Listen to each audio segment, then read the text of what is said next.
तो जी welcome back दोस्तों।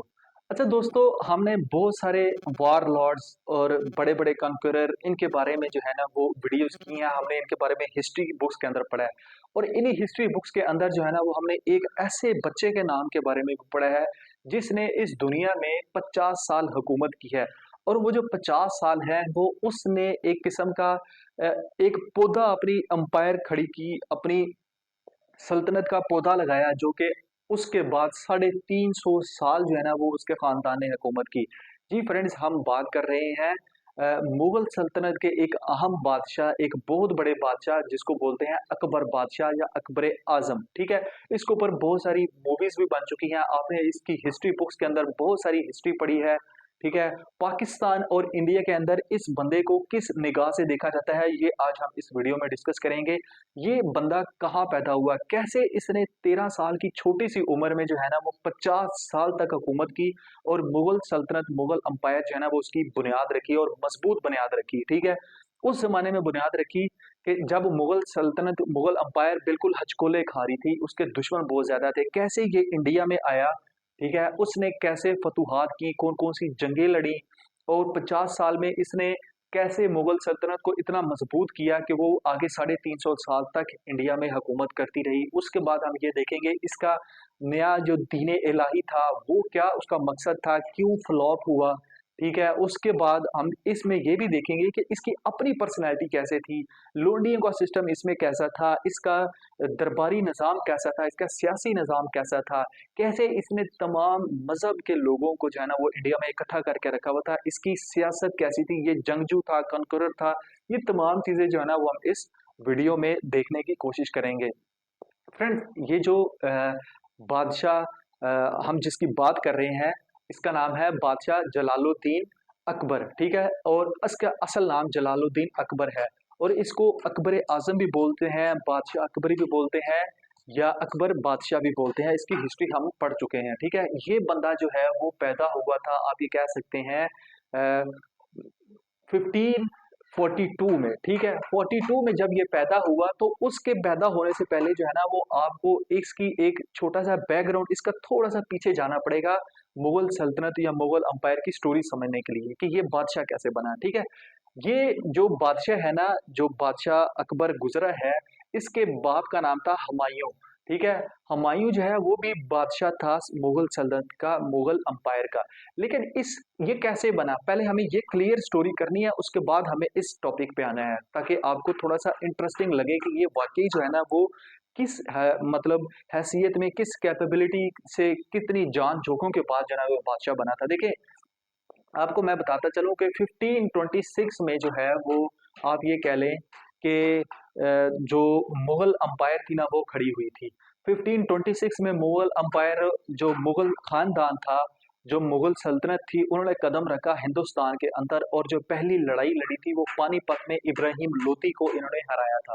इब्राहिम लोदी उस टाइम इंडिया के अंदर हुकूमत करता था। ठीक है, इस बंदे को हराया था किसने, जो 1526 में पानीपत की लड़ाई हुई और उस लड़ाई की जो मतलब लीड जिसने किया था वो मुगल बादशाह था, उसका नाम था ज़हीरुद्दीन बाबर। ठीक है, ये बाबर जो है वो मुगल सल्तनत का पहला बादशाह था। इसने पानीपत पे जो आप ये कह सकते हैं कि जो इब्राहिम लोदी था उसको हराया था और उससे जो है ना ये खानदान की हुकूमत ली थी और वहां पे आके हुकूमत कायम की। लेकिन हुआ क्या, अनफॉर्चुनेटली हुआ ये कि उसने 4 साल सिर्फ हुकूमत की। किसने, जो ज़हीरुद्दीन बाबर था, इसने 4 साल हुकूमत की और उसके बाद जो है वो ज़हीरुद्दीन बाबर के बाद जो उसका बेटा था हुमायूं, ठीक है, वो जो है ना वो तख्त पे बैठ गया। अब चूंकि एक नया इरा शुरू हुआ, नई हुकूमत शुरू हुई, तो जो हुमायूं था वो इतना कैपेबल नहीं था, इतना कुछ तेज दिमाग का नहीं था। तो होता यह है कि जो इब्राहिम लोदी था जो हारा था, उसके आगे जानशीन और भी बहुत सारे थे जिनमें एक बंदे का नाम था शेर शाह सूरी। ठीक है, शेर शाह सूरी ने अफगानिस्तान से आया और जो है ना वो इसके ऊपर दोबारा से अटैक किया। ठीक है, अभी इसकी हुमायूं की जो सल्तनत है उसको आए हुए कुछ अरसा बीता था। ठीक है, वो इतना स्टेबल नहीं हुआ था आपके अपने बाप के मरने के बाद, और 4-5 साल हुए थे टोटल जो है ना वो मुगल सल्तनत को कायम हुए। तो लोग यही समझ रहे थे कि खत्म हो जाएगी, तो शेर शाह सूरी ने दोबारा जो है ना वो बदला लेने के लिए हमला किया। लेकिन शेरशाह ने जो है ना वो हुमायूं की फौजों को हरा दिया और हुमायूं जो बादशाह था मुगल सल्तनत का, उसने अपनी जान बचाने के लिए ईरान की तरफ भाग गया। ठीक है, ईरान की तरफ भाग गया, वहाँ पे जलावतनी करता रहा, एग्ज़ाइल हो गया और शेरशाह सूरी दोबारा से इंडिया के ऊपर, हिंदुस्तान के ऊपर काबिज़ हो गया, ठीक हो गया। ये यहाँ तक तो आपको स्टोरी समझ आनी चाहिए। उसके बाद एक ज़िंदगी में एक मोड़ आता है, ठीक है, टर्निंग पॉइंट आता है। टर्निंग पॉइंट ये आता है कि 1542 में जब सिंध के अंदर एक उमरकोट है, पाकिस्तान का जो सिंध है, वहाँ पे एक किला है उमरकोट में, वहाँ के अंदर ये अपनी जलावतनी गुज़ारा था, वहाँ पे ये पहुँचा, इसने आगे जाना था हिंदुस्तान के अंदर, इसने जो है ना वो आके दोबारा से शेरशाह सूरी के ऊपर कब्ज़ा करना था, जंग करनी थी। तो वहाँ पे आके इसकी बेटे की पैदाइश हुई जिसका नाम था अ, जलालुद्दीन अकबर, ठीक है? और जिसको हम अकबर बादशाह भी बोलते हैं और ये बेटा इसका पैदा हुआ। अब चूँकि ये बेटा जो है ना वो बाहर पैदा हुआ था, ये किसी महल में पैदा नहीं हुआ, तो इसकी जो परवरिश है अकबर की, वो भी बादशाहों के बेटों की तरह नहीं हुई, बल्कि इसकी जो परवरिश है अपने बाप के साथ कभी जंगलों में, कभी खेतों में, कभी किलों में, कभी मैदानों में, इसलिए ये तालीम हासिल नहीं कर सका बचपन में क्योंकि ये हर टाइम जो है ना वो हालत सफ़र में था इसका बाप भी और ये भी। तो इसीलिए इसकी जो है ना वो परवरिश इस तरह हुई। लेकिन अब चूँकि ये एक फ़ौज का बड़ा मतलब ख़ानदान में था, बादशाह तो था ही था, ठीक है? जिसकी हुकूमत के ऊपर कब्ज़ा किया हुआ था, आप ये कह सकते हैं शेरशाह सूरी ने। तो ये तकरीबन 1555 में बादशाह जो हुमायूँ था वापस आया अपने बच्चे के साथ और इसने शेरशाह सूरी के साथ जंग की, ठीक है? शेरशाह सूरी के साथ जंग की और जो है वो शेरशाह सूरी हार गया, भाग गया और इसने दोबारा से जो मुगल सल्तनत की जो बिखरी हालत थी वो उसको सँभाला और कंट्रोल कर लिया और दोबारा से तख्त के ऊपर बैठ गया, ठीक है? ये तो स्टोरी होगी।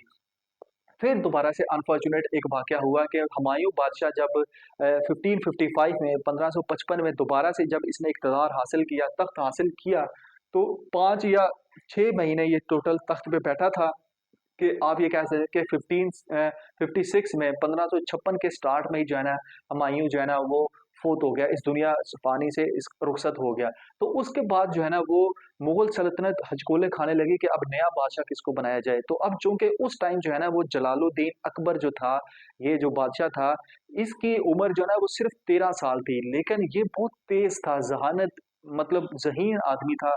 इसने स्टार्ट से ही जंगी सलाहियतें, फ़ौजी सलाहियतें जो है ना वो सीख रखी थी क्योंकि ये बादशाह का बेटा तो यकीनन था, तो इसने हर चीज़ सीखी थी लेकिन सिर्फ़ पढ़ना-लिखना नहीं जानता था, सियासत वग़ैरह हर चीज़ जानता था। तो 13 साल की उम्र में एक बादशाह तो नहीं बना सकता था, लेकिन फिर जो है वो हुमायूँ का एक जनरल था, एक वज़ीर था, उसका नाम था बैरम खान, ठीक है? बैरम खान ने जो है ना वो इनकी ख़ानदान की हौसला अफ़ज़ाई की और इसको कहा कि तुम्हें मैं बादशाह बनाता हूँ अलामती तौर पे, लेकिन तुम बच्चे हो, तो तुम्हारा सारा काम मैं करूँगा। तो ऐसा ही हुआ और बैरम खान ने जो है ना वो 1556 में इसको बादशाह बना दिया, किसको? जलालुद्दीन अकबर को, ठीक है? जिसको हम आज अकबर बादशाह कहते हैं। इसको बादशाह बनाया, ये अलामती तौर पे बादशाह रहा और सारी सल्तनत के फैसले जो है ना वो बैरम खान करता रहा, जो कि उस टाइम चाहिए भी थे और इसी तरह जो है ना वो मुगल सल्तनत स्टेबल होती गई।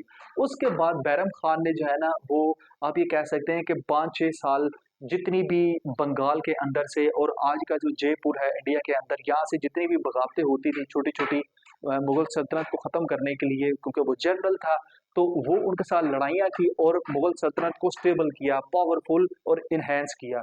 जब मतलब 5-6 साल गुज़रे इसको बादशाह बने हुए तकरीबन तकरीबन आप ये कह लें कि 20 एक साल का हुआ ज़हीनुद्दीन सॉरी ये जलालुद्दीन अकबर जो है, तो लोगों ने इसके कान भरने शुरू कर दिए। लोगों ने कहा कि ये जो बैरम खान है, यही सल्तनत मुग़ल एम्पायर के तमाम फ़ैसले करता है, आप तो नाम के बादशाह हैं, आपको अपने कंट्रोल में लेना चाहिए, ये करना चाहिए, वो करना चाहिए। तो वो जो है आप ये कह सकते हैं कि अकबर बादशाह ने उनकी बात मान ली अपने वज़ीरों की और अकबर बादशाह ने बैरम खान को कहा कि तुम्हारी ट्रांसफ़र मैं करता हूँ मक्का मदीना में, तुम उधर जाओ और इधर की सल्तनत मैं देखूँगा, ठीक हो गया? तो उसने बैरम खान चूँकि जनरल था उसने इसकी बात मानी, हुक्म अदूली नहीं की और वो रास्ते में मक्का जा रहा था, तो इसको बैरम खान को कहा जाता है कि अकबर बादशाह ने रास्ते में ही कत्ल करवा दिया, ठीक है? और इस तरह उसकी बड़ी जो रास्ते की हड्डी थी, रुकावट थी वो ख़त्म हो गई क्योंकि हिस्ट्री के अंदर लिखा जाता है कि बैरम खान ने एक्चुअल में सारे फैसले तो खुद करता था, लेकिन वो चाहता था कि ये कितना का अरसा ज़िंदा रहेगा, मैं जब मज़बूत हो जाऊँगा तो इक़्तिदार पे इसके बाद मैं बैठूँगा। वो ये चाहता था, लेकिन अकबर बादशाह ने बैरम खान को रास्ते में ही मक्का जाते हुए मरवा दिया। ये तो उसकी स्टोरी थी जब वो 21 साल का हो गया।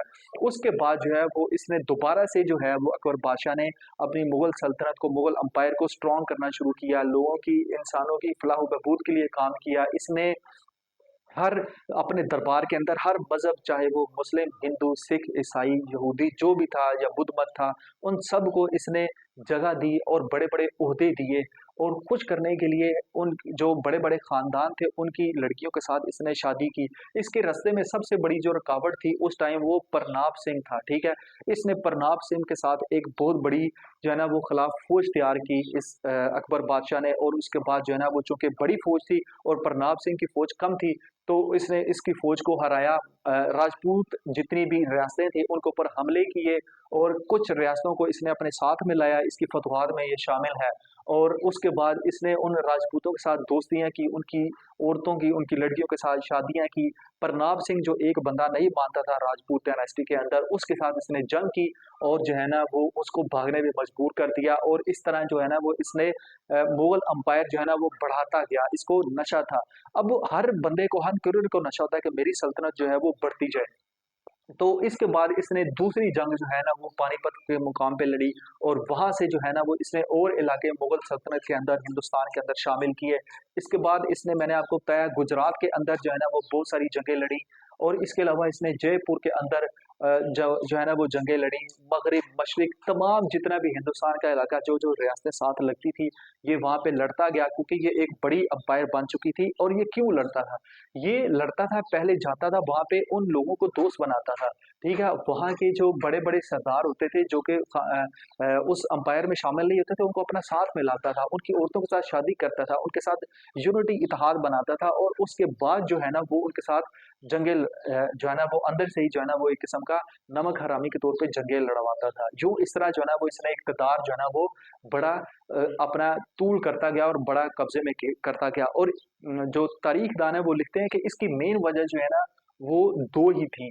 एक मेन वजह जो है ना वो इसका इतना बड़ा जो 50 साल इसने हुकूमत की है बादशाह अकबर ने, उसकी मेन वजह ये थी कि ये जिन लोगों के साथ जाके जंगें लड़ता था, उनको साथ वो दोबारा जंग नहीं लड़ सकते थे। क्यों? क्योंकि ये उनकी औरतों के साथ, उनकी लड़कियों के साथ शादी करता था, ठीक? और फिर उनको ओहदे देता था अपने दरबार के अंदर बड़े-बड़े। और दूसरी इसकी मेन वजह थी कि ये जिस रंग, नस्ल या मज़हब से ताल्लुक़ इंसान रखते थे, इसने हर बंदे को अपने मज़हब के अंदर, अपने आप ये कह लें कि दरबार के अंदर नौकरी दी थी। ये इसकी नफ्सियात थी, इसकी पर्सनैलिटी थी, जिसकी वज़ह से लोग इसको जानते थे।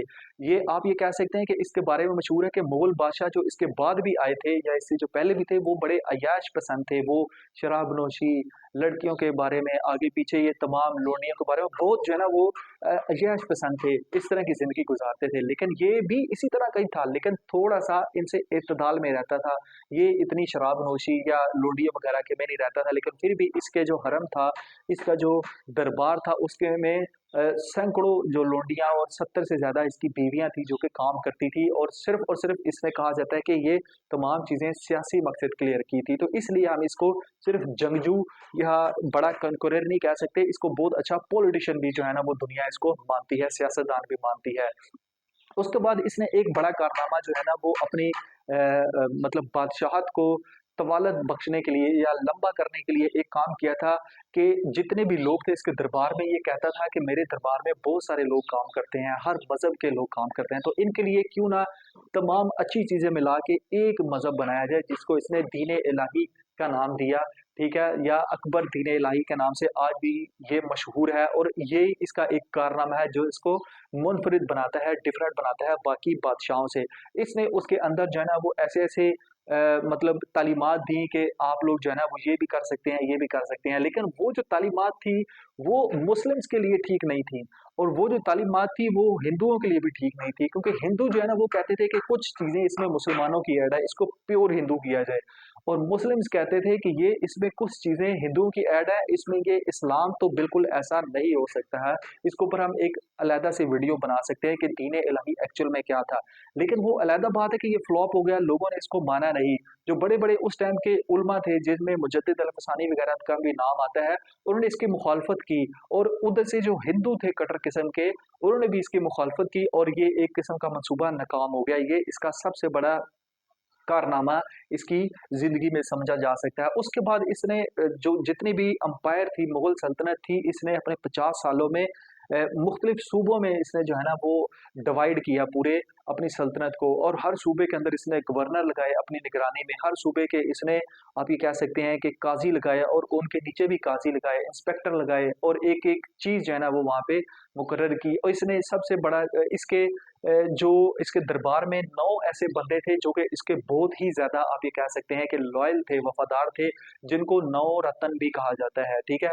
उसकी ज़ुबान में। और ये जो 9 रत्न थे अकबर बादशाह के, ये इसको फैसला साज़ी में इसकी मदद करते थे, डिसीजन मेकिंग में इसकी हेल्प करते थे, और जो बड़े-बड़े काम थे वो इनके बगैर नहीं करता था। तो उनमें एक बंदा था टोडरमल, वो बहुत ही ज़्यादा होशियार था, वो इकोनॉमिस्ट था एक किस्म का। उसने उनसे मिल के बड़े-बड़े ज़रूरी जो है ना वो रिफ़ॉर्म्स की, उसके बाद इकोनॉमी के अंदर रिफ़ॉर्म्स की इसने अपनी, और सबसे बढ़ के इसने जो इस्लाम के अंदर, आप ये कह लें कि इस्लामी रियासत के अंदर जो गैर मुस्लिम होते हैं, उनके ऊपर जो जिज़िया लगता है, जिसको टैक्स बोलते हैं, वो ख़त्म किया है इस बंदे ने, जलालुद्दीन अकबर पाशा ने, जिससे लोग और बहुत सारे जो है ना वो इस्लाम से मुतासिर होके इससे तो वो मुस्लिम हुए और इसकी सल्तनत में आते थे। ये इसकी सियासी हिकमत अमली भी इसको आप कह सकते हैं।